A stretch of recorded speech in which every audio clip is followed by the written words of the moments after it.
Assalamu alaikum wa rahmatullahi wa barakatuh. Welcome to day 317 of Quran in a Year Plus, where we learn to look at the world and live life according to the lens of the Quran.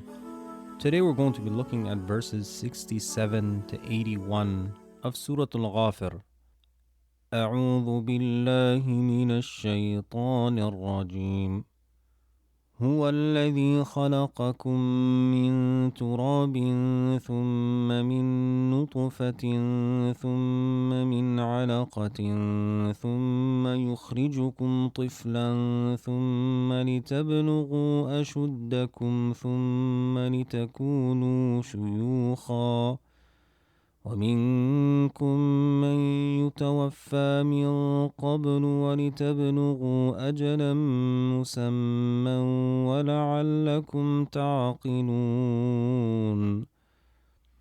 Allah is the one who created your father Adam from dust. Then He made your creation after him begin from a drop of fluid, then from a clinging clot. After that, He brings you out from your mother's wombs as small children.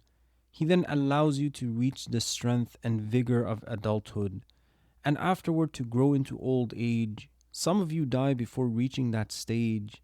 All of this happens so that you may reach a fixed term already known to Allah, neither shortened nor extended, and so that you may reflect upon these clear proofs of His power and His oneness.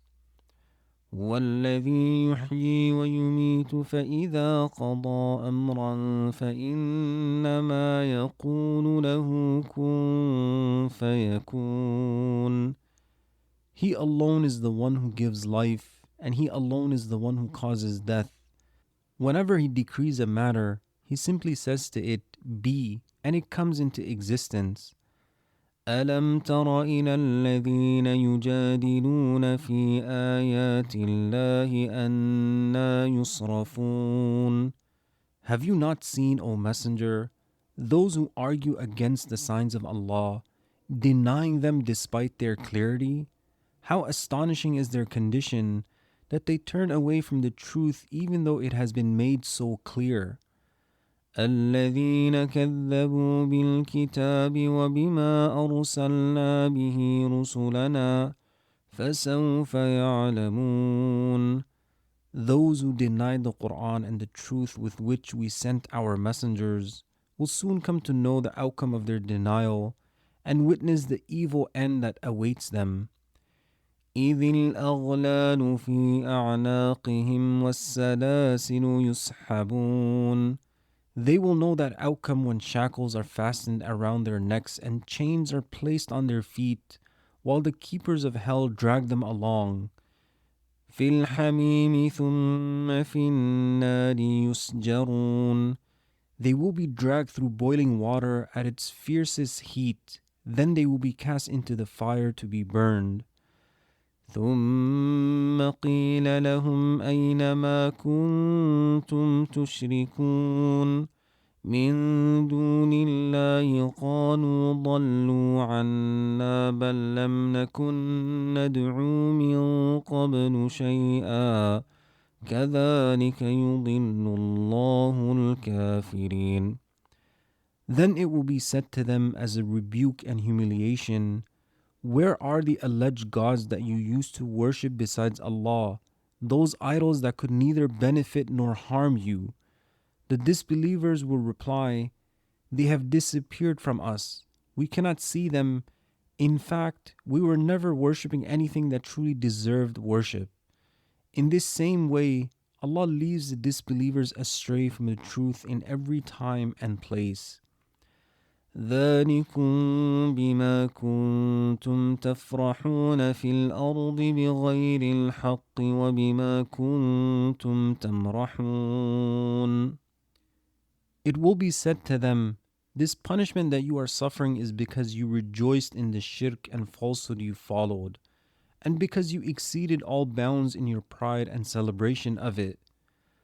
ادخلوا أبواب جهنم خالدين فيها فبئس مثوى المتكبرين. Enter the gates of hell, where you will remain forever. How terrible is the final dwelling of those who are arrogant toward the truth. فاصبر إن وعد الله حق فإما نرينك بعض الذي نعدهم أو نتوفينك فإلينا يرجعون. After the Messenger ﷺ endured the harm and rejection of his people, Allah commanded him to remain patient and comforted him with his promise of victory. So be patient, O Messenger, in the face of your people's harm and denial. Indeed, Allah's promise to grant you victory is true without any doubt. Whether we allow you during your lifetime to witness some of the punishment we have promised them, as happened on the day of Badr, or we take your soul before that, to us alone they will all return on the day of resurrection, and we will repay them for their deeds by admitting them into the fire, where they will remain forever. وَلَقَدْ أَرْسَلْنَا رُسُلًا مِّن قَبْلِكَ مِنْهُم مَّن قَصَصْنَا عَلَيْكَ وَمِنْهُم مَّن لَّمْ نَقْصُصْ عَلَيْكَ وما كان لرسول أن يأتي بآية إلا بإذن الله فإذا جاء أمر الله قضي بالحق وخسر هنالك المبطلون. We certainly sent many messengers before you, O Messenger, to their own people. They too were denied and harmed, yet they remained patient in the face of rejection and abuse. Among those messengers are some whose stories we have related to you, and others whose stories we have not related. No messenger had the authority to bring a miracle from his Lord except by Allah's permission. Therefore, the disbelievers were unjust in demanding that the messengers produce miracles whenever they wished. When Allah's command comes, whether by granting victory or by judging between the messengers and their people, He judges with perfect justice. The disbelievers will then be destroyed, and the messengers will be saved. And in that decisive moment, the followers of falsehood will have brought ruin upon themselves through their disbelief. الله الذي جعل لكم الأنعام لتركبوا منها ومنها تأكلون. Allah is the one who made livestock for you, so that you may ride some of them and eat the meat of others. وَلَكُمْ فِيهَا مَنَافِعُ وَلِتَبْلُغُوا عَلَيْهَا حَاجَةً فِي صُدُورِكُمْ وَعَلَيْهَا وَعَلَى الْفُلْكِ تُحْمَلُونَ. You have many other benefits from these creatures, benefits that continue to increase from one generation to the next. Through them, Allah enables you to fulfill the needs and purposes that you carry within yourselves. Among the greatest of these is traveling across land on camels and other riding animals and across the sea on ships. وَيُرِيكُمْ آيَاتِهِ فَأَيَّ آيَاتِ اللَّهِ تُنْكِرُونَ. Allah continually shows you His signs that point to His power and His oneness. So which of Allah's signs can you deny after it has become clear to you that they are truly His signs? As we reflect over today's verses, Allah He says, "Say, I have been forbidden from worshipping those whom you call upon besides Allah, after clear proofs came to me from my Lord, and I have been commanded to submit to the Lord of all worlds." Ibn Uthaymeen mentions, this indicates that the heart must always be moving toward something. It will either move toward falsehood or toward the truth. Allah's statement, "I have been forbidden," represents an emptying of the heart, but that empty space must then be filled with something. Falsehood must be replaced by truth. For this reason, Allah then said, "And I have been commanded to submit to the Lord of all worlds." And this gives us a powerful principle, that the heart cannot remain empty. You cannot simply tell the heart, "Stop loving this, stop wanting this, stop turning toward this." Something must take its place. You do not only leave a sin, you replace it with obedience. You do not only remove a false attachment, you strengthen your attachment to Allah. You do not only stop seeking comfort in something harmful, You learn to seek comfort in prayer, remembrance, Quran, dua, and beneficial relationships. And research on habits also shows that simply removing a repeated behavior is often not enough. That behavior may have been giving a person relief, distraction, stimulation, connection, or validation. If the behavior is removed but the underlying need is ignored, the person may return to it or replace it with another unhealthy behavior. So, when falsehood is removed, the heart must be filled with submission to Allah. But the direction of the heart is not usually determined by one dramatic decision. It is shaped by the responses we repeat each day. Every time truth reaches us, we either move toward it or train ourselves to resist it. Allah describes people who repeatedly chose resistance until they were turned away from the truth. He says, "Have you not seen those who argue against the signs of Allah? How are they being turned away? When shackles will be around their necks, and they will be dragged by chains. They will be dragged through boiling water, then they will be used to fuel the fire. Then it will be said to them, 'Where are those whom you used to associate with Allah?'" Ibn Ashur mentions, the question here is intended to draw attention to their error and publicly disgrace them in that gathering. They used to claim that they worshipped idols so that those idols would intercede for them and protect them from Allah's anger.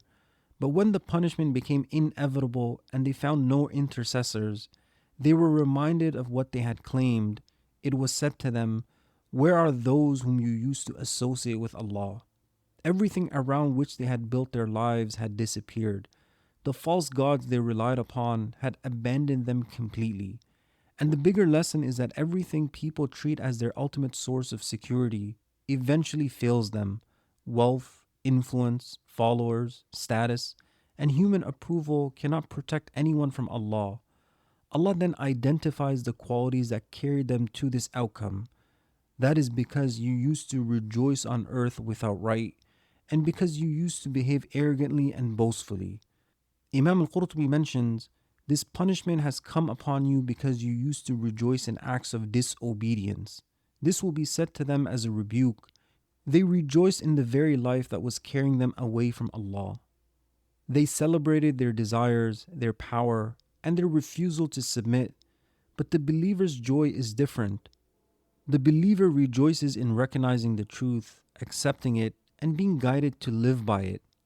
Ibn al-Qayyim, he mentions, Allah mentions the causes, influential qualities, and relevant meanings upon which divine decrees, religious rulings, and judgments of recompense are based. This is to show that whenever these causes and qualities are found, the corresponding ruling is connected to them and they naturally produce their effects. Their effects do not fail to occur unless there is some opposing factor that prevents what they would normally bring about. In simpler words, the Quran does not only describe their destination, it identifies the road that took them there. Misguidance does not always happen through one major decision. It can grow through small responses repeated over time, delaying repentance, defending what we know is wrong, rejecting guidance, choosing our desires. And we should always look within ourselves and ask, what is the state of my heart? What am I attached to? What am I becoming comfortable with? When revelation challenges me, do I accept it and submit to it, or do I turn away from it? And this also teaches us that guidance should never be taken for granted. When Allah He says, "Have you not seen those who argue against the signs of Allah? How are they being turned away?" Ibn Uthaymeen mentions, a person may be turned away from the truth even after it has been clearly explained and made evident to him. This leads to another lesson, which is that a person should fear being turned away from the truth. This then leads to a third lesson, which is that a person should constantly ask his Lord to keep him firm. For this reason, among the supplications of the believers is, "Our Lord, do not cause our hearts to deviate after you have guided us." A person should therefore always remain fearful and continually ask Allah for steadfastness. And steadfastness is not only needed when desires pull us away from the truth, it is also needed when remaining upon truth becomes difficult. Throughout the Quran, the Prophet ﷺ is reminded not to be shaken by the strength, movement, or resistance of those who rejected him. Ibn Ashur mentions, earlier parts of the surah contain consolation for the Prophet ﷺ regarding the harm he received from the polytheists and their persistent refusal to accept the truth. This began with Allah's statement near the opening of the surah, so do not be deceived by their movement throughout the lands. Then he said, have they not traveled through the land and seen what became of those who came before them? Then he said, we will certainly support our messengers. Then Allah said, so be patient. Indeed, the promise of Allah is true, and seek forgiveness for your sin. Therefore, as a conclusion drawn from everything previously mentioned, including both the explicit statements and the indirect allusions contained throughout the surah, Allah commanded the Prophet ﷺ to remain patient with what he faced from them. So be patient. Indeed, the promise of Allah is true. And one of the blessings that helps us remain steadfast is that Allah continually shows us His signs. He says, and He shows you His signs. Ibn Uthaymeen mentions, this is one of Allah's blessings upon His servants. He shows them the signs that point to Him. Had Allah willed, He could have concealed those signs from us and left us only with what exists within our own souls and natural disposition. But from His mercy, He makes the signs visible, so that they may support and strengthen the innate recognition of Allah's signs that already exists within the natural disposition. Allah's revelation speaks to us, His signs surround us, His blessings remind us, the stories of earlier nations warn us, and our fitrah continues to point us toward Him. Every sign is another invitation for the distracted heart to look again, remember again, and return again. So as we walk away from today's episode, let us ask ourselves, what is my heart moving toward? What are my repeated choices teaching me to love? What do I constantly think about that is shaping my heart? When Allah shows me the truth, do I submit, or do I immediately search for a reason to resist? And what is one habit or source of comfort that I need to replace with something that brings me closer to Allah? We ask Allah the Almighty to keep us firm upon His path, to purify our hearts, to fill our hearts with love for Him, His Messenger, and His beautiful religion, to show us the truth and keep us firm upon that. I'll see you tomorrow, inshallah. Assalamu alaikum wa rahmatullahi wa barakatuhu.